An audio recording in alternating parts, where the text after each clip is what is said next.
Au niveau des échauffements, déjà, importance considérable.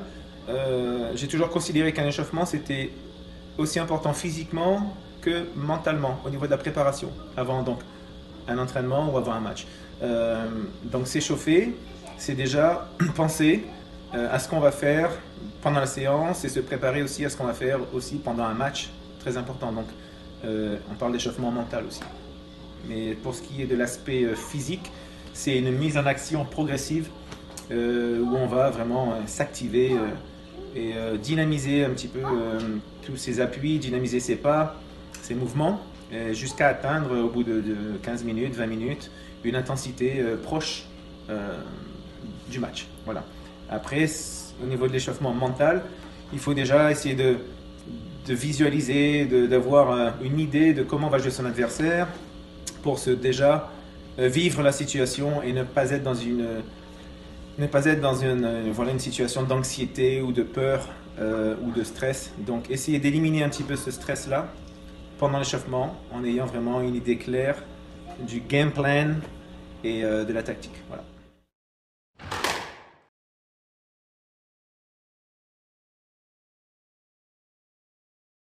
Alors pour l'échauffement, en général je prends entre 25 à 30 minutes. Je commence toujours par du stretch, mais du stretch assez actif où je bouge pas mal pour déverrouiller le corps. Après j'ai une chauffe articulaire, donc ça va être le cou, les bras, avec les épaules, rotation, ça va être les hanches, les genoux, les chevilles. Et ensuite je commence une chauffe qui s'appelle chauffe type russe bulgare. Donc c'est des exercices un peu en mouvement, du style comme ça, des échauffements pour les ischios, les quadris, des exercices d'équilibre. Et à la fin, ça va être une chauffe un peu plus cardio, juste avant d'entrer sur cours. Donc course à pied, montée de genoux, talons fesses, des pas chassés. Et après plus des mouvements spécifiques, squash du style défente et un petit peu de corde à sauter pour faire monter le cardio. Et ensuite je suis prêt à commencer soit ma partie, soit mon travail. Et ça dure environ 25 à 30 minutes.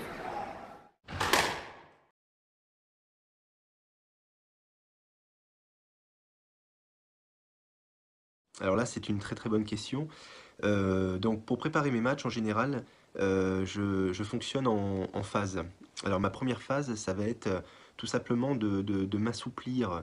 Alors je vais m'assouplir, c'est-à-dire que je vais m'étirer de façon dynamique. C'est-à-dire que je vais faire du contracté-relâché. Je ne vais pas faire un stretching sur du long terme, c'est-à-dire je ne vais pas stretcher par exemple une chaîne musculaire sur 10-20 secondes. Non, je vais venir l'étirer mon muscle et le relâcher. Étirer mon muscle et le relâcher. Et ça, c'est essentiel pour moi puisque ça va permettre à préparer à mes muscles, ça permet de leur dire attention, on va rentrer en activité et donc du coup voilà, je vous préviens avant de rentrer sur le coin. Ensuite, je fais un échauffement articulaire, donc c'est-à-dire je m'échauffe les poignets, les coudes, les épaules, bien évidemment les chevilles, les genoux et la hanche. Donc ça c'est quelque chose qui est important avant de démarrer. Ensuite, je fais pas mal d'exercices, comme je vous ai parlé en étirement, d'étirement relâchement, mais en mouvement. Donc je vais me focaliser sur les chaînes postérieures qui sont les mollets, les ischio-jambiers. Je vais aussi m'occuper des fessiers, des quadriceps et bien évidemment de mon bas du dos, puisque c'est là où on a souvent des soucis. Voilà. Ensuite, lorsque mon échauffement articulaire et lorsque j'ai activé mes chaînes musculaires en contraction-relâchement, je vais commencer à trottiner tout simplement, voilà, pour réveiller un petit peu tout le corps et le mettre en action. Donc je vais trottiner, puis je vais rajouter des pas chassés, de la marche arrière, du talon-fesse, de la montée de genoux. Je vais monter, plus bien évidemment l'échauffement va progresser, plus je vais y mettre de l'action dynamique.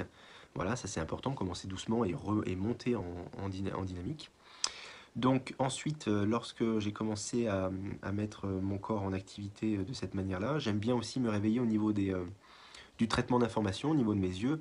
Donc là, je fais du travail tout simple, soit très, très succinctement, je fais des exercices comme là je vais vous faire par exemple haut, bas, droite, gauche, et en haut à droite, en bas à gauche, en haut à droite, en bas à gauche. C'est les exercices que j'aime bien faire au niveau des yeux pour préparer mes yeux à l'action. Pourquoi? Parce que on a la chance de pouvoir jouer sur des cours vitrés et la luminosité, elle est quand même différente. Vous êtes dans des endroits aussi où il y a, par exemple, la semaine dernière, j'étais au Canary Wharf, c'est très très bleu, le contour, toutes les lumières sont très bleues, les lumières de cours vitrés sont très fortes, et il faut réussir à tout de suite avoir ses yeux en action pour pouvoir derrière être actif et avoir une très bonne lecture de jeu. Voilà. Ensuite, je vais mettre un petit peu de spécifique parce que c'est quand même le plus important. Donc maintenant que je suis bien chaud et que je me sens prêt à démarrer un peu plus en dynamique, je vais intégrer donc du spécifique. Donc tout simplement, je vais me représenter des branches de ghosting, soit sur un pas, deux pas ou trois pas, ça va dépendre. Je peux faire les trois mais d'une manière progressive.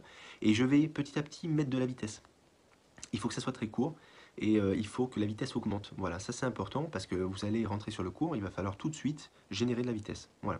Deuxième petite question.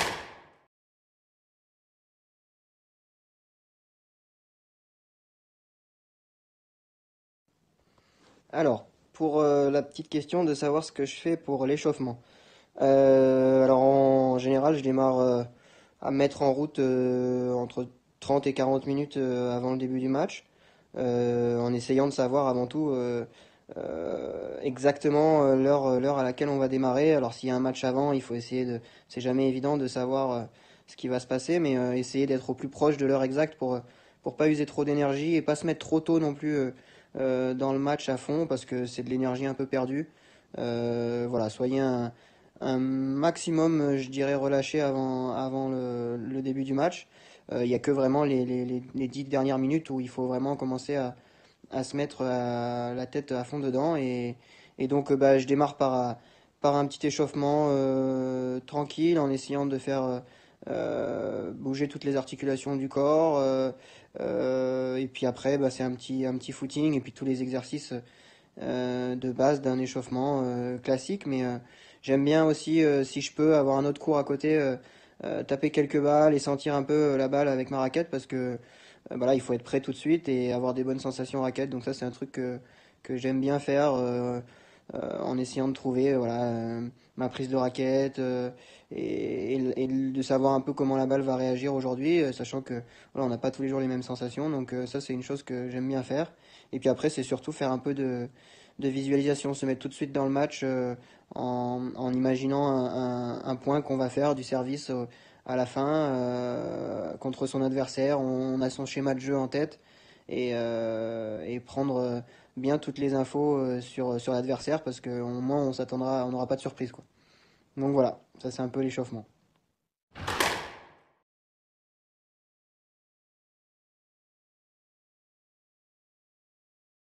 I can't play without a warm-up because I'm too old. Yeah, very important. What else? Well, why it's important? Yeah, why? Because first game is so important for setting the tone of the match. If I'm not prepared, then I don't play well in the first. My confidence goes down and it just snowballs really. So I want to be ready. And then the other thing is actually like completely away from tournaments. I think it's really important to do the things and not necessarily even see it as a warm-up for training, but see it as part of your training. So, you know, sometimes when I was younger, I used to think, oh, if I do a half-hour warm-up, then I'm going to be too tired by the end.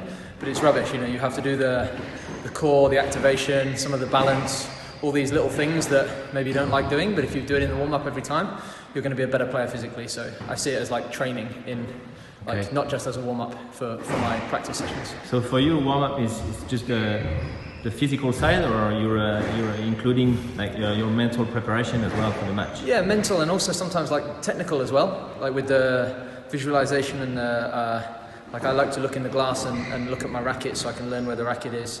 So yeah, it's a bit of both really. It's just the preparation for everything. You know, Okay. if how many times has everyone gone and played squash, no preparation, and you're terrible. Yeah. So you just want to avoid that. Yeah.